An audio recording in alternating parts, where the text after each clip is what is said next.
what type of material so expensive to build a wall around a building?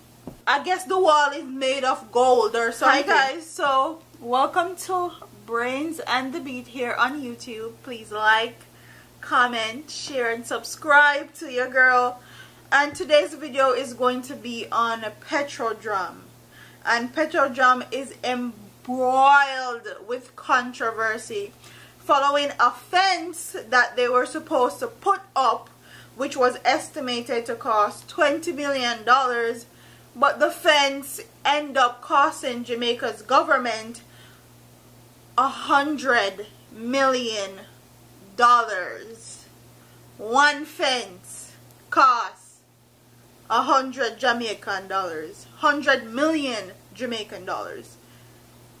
And before we get into the story, I'm just going to explain what Petrojam is, so you guys can have a good understanding of what type of company it is. And it says Petrojam Limited refines and supplies finished products of crude oil. It offers liquefied petroleum, gas, propane, and butane, E10 gasoline 8790, automotive diesel oil, jet or turbo fuel, heavy fuel oil, asphalt, and marine fuels that includes intermediate fuel oil and marine diesel oil. The company also provides laboratory testing service. It offers products for road, industrial, and residential works. The company was founded in 1982 and is based in Kingston, Jamaica. Petrojam Limited operates as a joint venture of Petroleum Corporation of Jamaica and the PDV Caribs S.A.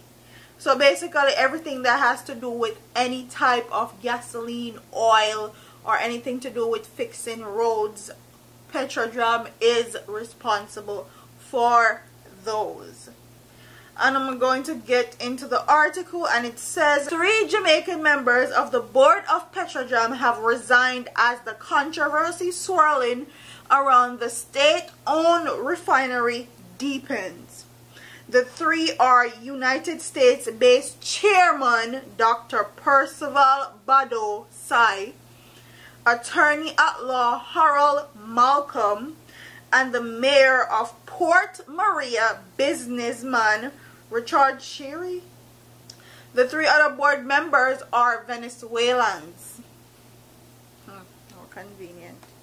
The 3 Jamaican members handed in their resignation on Monday afternoon, 3 days after they were called to a meeting with Energy Minister Dr. Andrew Wheatley. Their resignation followed claims of nepotism and cronyism at the refinery, as well as litany of breaches of the government procurement guidelines and questionable practice there. The company's general manager, Floyd Gridley, was grilled by members of Parliament, Public Administration, and Appropriation Committee last Wednesday about the state of affairs at the refinery.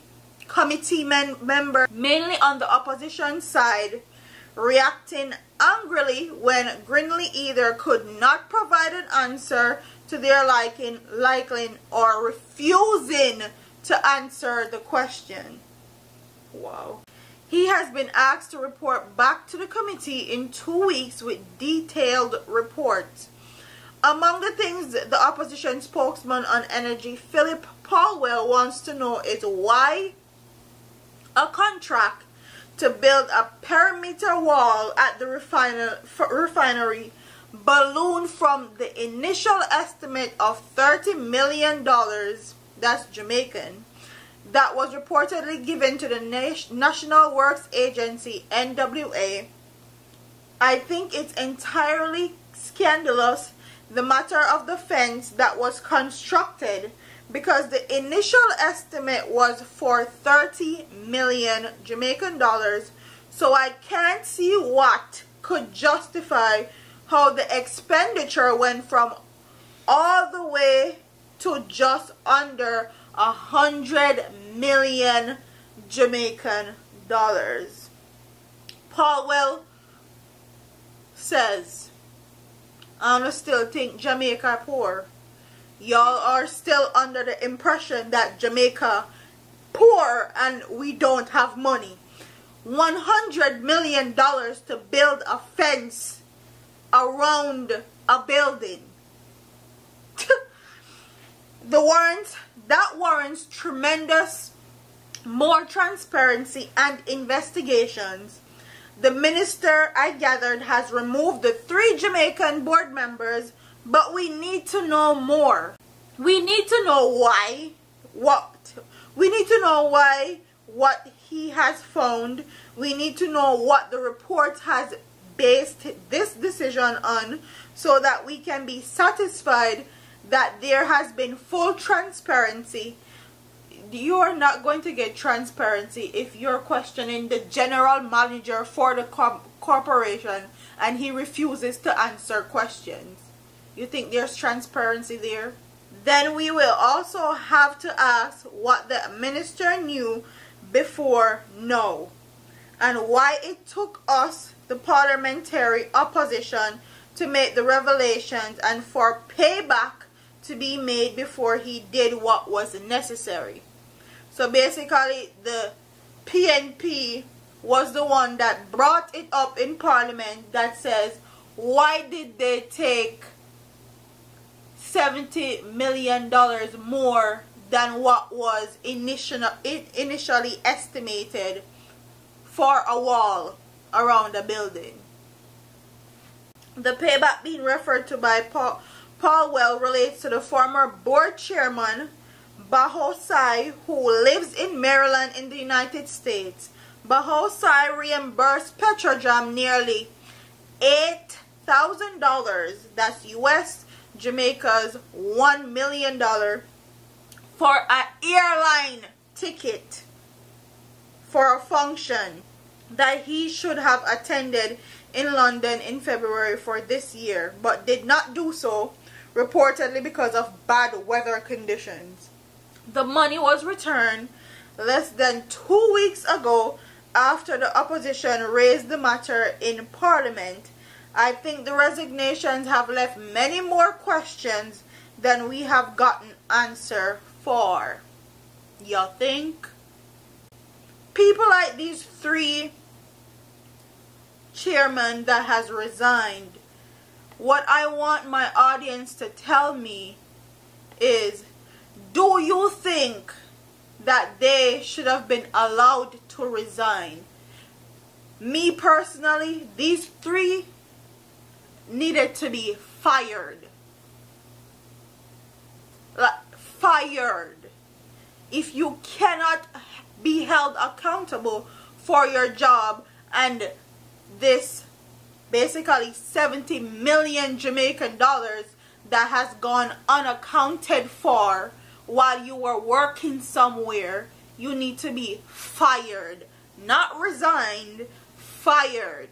And people are still under the impression that Jamaica poor and we don't have any money, and that's why we have to be borrowing money from China to build roads, and we have to create a partnership with other countries because we are poor. Don't let people sell you foolishness. If they can allow 70 million Jamaican dollars to go unaccounted for months, what do you think they're doing behind the scenes? Or what do you think else is happening with the money that they have? Do you think it's going to the poor and needy? I think not. These 3 men that have resigned in them suit and tie, to me personally, are no better than the lot of scam of them at Jamaica. They're even worse, actually, than the lot of scam of them where they're Jamaica. And this is why the peas in Jamaica always do stuff and get away with it, because Jamaica people refuse to hold people like them responsible for their action, because them come in a suit and tie and them can make things sound good and them can sell you anything like any businessman. What I want to know is who allowed $70 million Jamaican to go unaccounted for months and did not realize that to build a wall around a place went up that's a 200% increase from $30 million to just under $100 million. That's a 200% increase. And what I want to know is who did they hire to build the wall? Because if those people are taking so much money to build a wall, you guys need to hire somebody else. Who are those contractors? What type of material so expensive to build a wall around a building? Like, it boggles me, like, kills me. I guess the wall is made of gold or something, because I've never in my life heard of a wall being built for $100 million. God, I can't. But comment in the comment section and tell me what you guys think about this story. Do you think the wall that is around Petrojam is made of gold and that's why it cost them under $100 million to be built?